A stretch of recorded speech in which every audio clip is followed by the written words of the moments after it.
জামা কাপড় শুকাতে কি খুব অসুবিধার মধ্যে পড়েছেন? তাহলে অবশ্যই এই ধরনের আইসক্রিমের বাটি কিংবা দইয়ের বাটির সাহায্যেই পুরো পরিবারের জামা কাপড় সহজেই শুকনো করে নিতে পারবেন আপনারা। কোনো রকম দড়ি টানতে হবে না, দেয়ালে পেরেক পুঁততে হবে না, এমনই কিছু ছোট ছোট টিপস আপনাদের সঙ্গে শেয়ার করব। যদি ভালো লেগে থাকে টিপসগুলি অবশ্যই আপনারাও অ্যাপ্লাই করতে ভুলবেন না।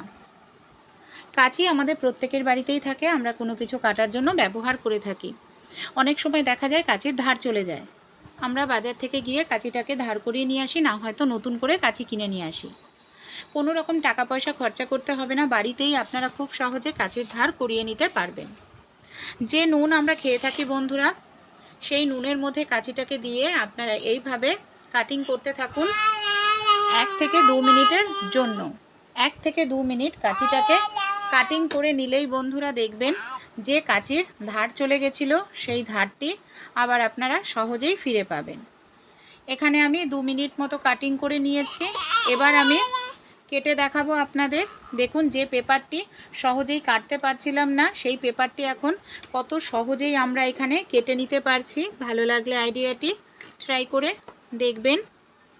কোনো কারণে যদি চিনির কৌটো খোলা থাকে দেখবেন চিনির মধ্যে ভেজা ভাব চলে আসে আর সেই চিনিটা গলতে শুরু করে, ভীষণ বাজে দুর্গন্ধ বের হতে থাকে চিনির থেকে।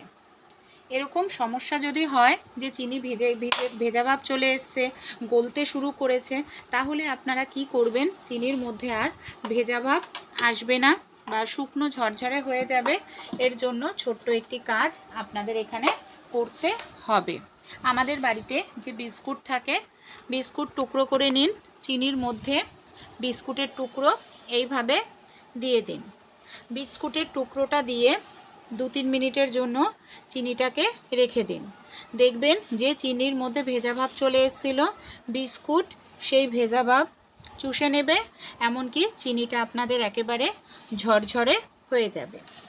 ভালো লাগলে অবশ্যই এই ছোট্ট টিপসটি আপনারাও ট্রাই করে কিন্তু দেখতে ভুলবেন না। পরবর্তী টিপসটি চলুন আমরা দেখে নিই।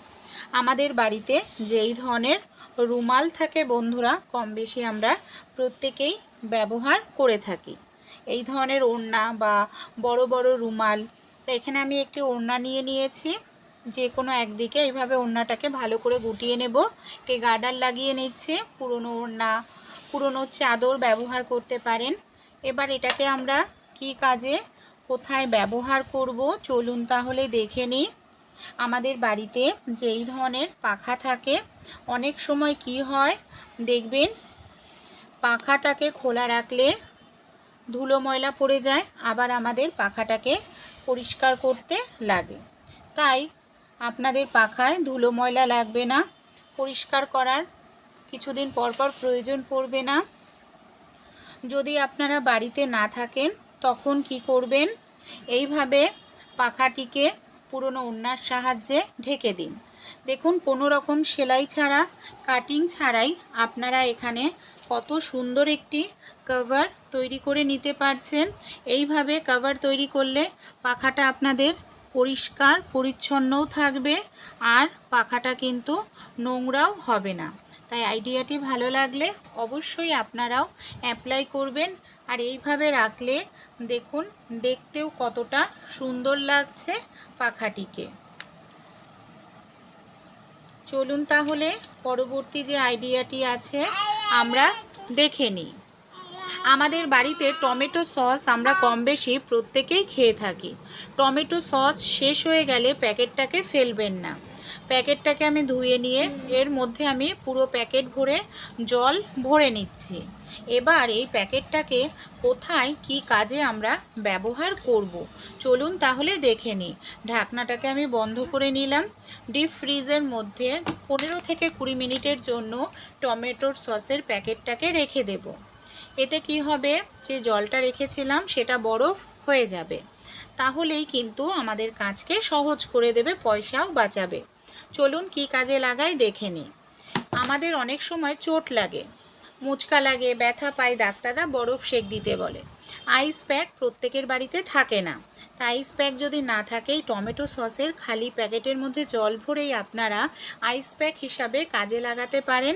এটা অনেকটা সময় ধরে বরফটা জমা থাকবে, জলও বের হবে না যেহেতু ঢাকনা দেওয়া আছে, আর ব্যথার জায়গায়ও আপনারা কিন্তু আরাম পাবেন।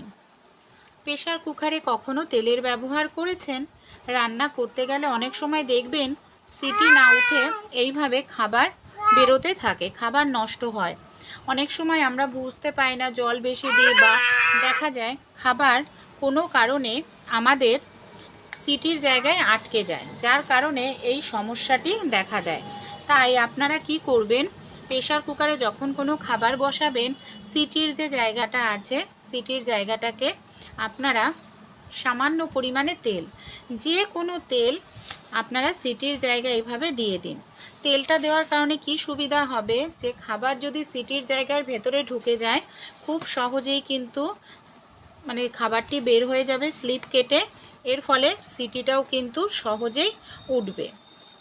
এবার আমি ঢাকনাটা আটকে আবারও খাবার বসিয়ে আমি সিটিটা তুলে দেখাচ্ছি যে কত সহজেই, দেখুন এই দেখুন সিটিটা উঠছে বন্ধুরা। এইভাবে করলে সিটিটাও ওঠে, খাবারও নষ্ট হয় না, প্রেসার কুকার গ্যাসও আমাদের নষ্ট হয় না। ভালো লাগলে ট্রাই করবেন। মশা তাড়ানোর জন্য এই ধরনের ধূপকাঠিগুলো আমরা অনেক সময় জ্বালিয়ে থাকি, কিন্তু এর সঙ্গে কোনো রকম স্ট্যান্ড দেয় না। সমস্যাটা কি হয়, এই ধরনের ধূপকাঠিগুলো যে কোনো জায়গায় জ্বালালে আগুন ধরার সম্ভাবনা থাকে, না হয়তো দেখা যায় আমাদের কিছুটা জ্বলে নিভে যায়। তাই আমাদের বাড়িতে যে এই ধরনের পেনের ঢাকনা থাকে, পেনের ঢাকনা নিয়ে নিন। পেনের ঢাকনা নিয়ে আপনারা কি করবেন, এই যে পেনের ঢাকনার যে কোনো এক সাইডে ডবল স্টেপের সেলুটেপ, না হয় এখানে আপনারা নর্মাল সেলুটেপ লাগিয়ে দেয়ালের মধ্যে এইভাবে সেট করে নিন। তারপর আপনারা যদি মশা তাড়ানোর ধূপকাঠিটাকে এইভাবে পেনের ঢাকনায় লাগান, পুরোটা জ্বলবে, আগুন ধরার কোনো রকম সম্ভাবনা থাকবে না। ভালো লাগলে টিপসটি অবশ্যই কিন্তু আপনারাও ট্রাই করতে ভুলবেন না। আমাদের বাড়িতে যে এই ধরনের কৌটো থাকে, আইসক্রিমের কৌটো বা দইয়ের কৌটো, এই ধরনের কৌটোর সাহায্যে আমরা জামা কাপড় কীভাবে শুকনো করে নিতে পারি চলুন তাহলে দেখে নিই। এখানে আমি আইসক্রিমের কৌটো নিয়ে নিয়েছি, কাঁচি নিয়ে নিয়েছি, কাঁচির সাহায্যে এইভাবে দেখুন ছোট ছোট করে একটু গ্যাপ দিয়ে দিয়ে আমি এখানে ছিদ্র করে নিচ্ছি। এইভাবে ছোট ছোট মানে একটুখানি গ্যাপ দিয়ে দিয়ে ছোট ছোট ছিদ্র করতে হবে। তারপর মাঝখানটাতেও আমি এইভাবে দেখুন ছিদ্র করে নিচ্ছি। এবার আমরা কি করব, এখানে আমরা নিয়ে নেব দড়ি। আমাদের বাড়িতে যে এই ধরনের দড়ি থাকে, এই ধরনের দড়ি নিয়ে নিতে হবে। আর দড়িটাকে আমরা কি করব, এই যে ছিদ্র করেছি সেই ছিদ্রের মধ্যে ঢুকিয়ে যে কোনো এক সাইড গিট দিয়ে নেব, আর দড়িগুলোকে ছিদ্রের ভেতরে এইভাবে আমরা ঢোকাতে থাকব। এইভাবে দড়ি ঢুকিয়ে নেওয়ার পর মাঝখানের যে দড়িটা সেটাও আমাদের ঢুকিয়ে নিতে হবে। তারপর আমরা কি করব, আমাদের বাড়িতে যে ক্লিপ থাকে বন্ধুরা, জামা কাপড় আটকানোর যে ক্লিপগুলো থাকে সেই ক্লিপ নিয়ে নিতে হবে। আর সেই ক্লিপ নিয়ে দড়ির নিচের দিকে একটি করে ক্লিপ এইভাবে বেঁধে দেব। তাহলেই তৈরি হয়ে যাবে খুব সুন্দর একটি জিনিস জামা কাপড় শুকানোর জন্য। এটাকে কিভাবে আমরা কাজে লাগাবো চলুন দেখে নিই। প্রত্যেকটা দড়ির নিচেই আমি এইভাবে ক্লিপগুলোকে বেঁধে নিয়েছি। আমাদের বাড়িতে যে কোনো জায়গায় যেটা হ্যাং করার জায়গা আছে সেই জায়গায় এটাকে ঝুলিয়ে নিতে হবে। তারপর এই ক্লিপগুলোতে ছোট ছোট জামা কাপড়গুলো, বাচ্চাদের স্কুলের মোজা, রুমাল, এমনকি ছোট ছোট বাচ্চা যদি থাকে তাদের প্যান্ট, কম জায়গার মধ্যে অনেকটা জামা কাপড় সহজেই শুকিয়ে যাবে। দেয়ালে আমাদের পেরেক পুঁতে দড়ি টানানোর প্রয়োজনও কিন্তু পড়বে না। ভালো লাগলে আইডিয়াটি অবশ্যই কিন্তু আপনারাও ট্রাই করতে ভুলবেন না। আশা করছি আপনারাও যদি এই ছোট্ট টিপসটি অ্যাপ্লাই করেন আপনাদের কাজও সহজ হবে। রুটি আমরা কম বেশি প্রত্যেকেই খেয়ে থাকি বন্ধুরা। বেলন চাকি ছাড়াই কোনো রকম রুটি বেলে দেখেছেন? এখানে আমি একটি থালা নিয়ে নিয়েছি, রুটি তৈরি করার লেচি নিয়ে নিয়েছি। কিভাবে আমরা বেলন চাকি ছাড়াই রুটি বেলবো চলুন দেখে নিই। প্রেশার কুকার নিয়ে নিয়েছি, আমাদের প্রত্যেকের বাড়িতেই প্রেশার কুকার থাকে। এখানে আমি কি করব, থালার মধ্যে কিছুটা পরিমাণ শুকনো আটা ছড়িয়ে নিলাম রুটি তৈরি করা লেচির ওপর। তারপর আমাদের যে প্রেশার কুকার, আমি এখানে 5 লিটারের প্রেশার কুকার নিয়েছি, প্রেশার কুকারটাকে দিয়ে আমরা কি করব, হালকা করে চাপ দেব। প্রেশার কুকারটা দিয়ে হালকা করে চাপ দিলেই দেখবেন আমাদের রুটিটা কত সুন্দর পারফেক্ট রুটি এখানে তৈরি হয়ে যাচ্ছে। কোনো রকম এখানে আমাদের বেলন চাকির প্রয়োজন হবে না। যাদের রুটি গোল হয় না তারাও কিন্তু খুব সহজেই গোল রুটি বেলে নিতে পারবেন। দেখুন কত সহজেই এখানে গোল রুটি বেলে নিতে পারবো বেলন চাকি ছাড়াই।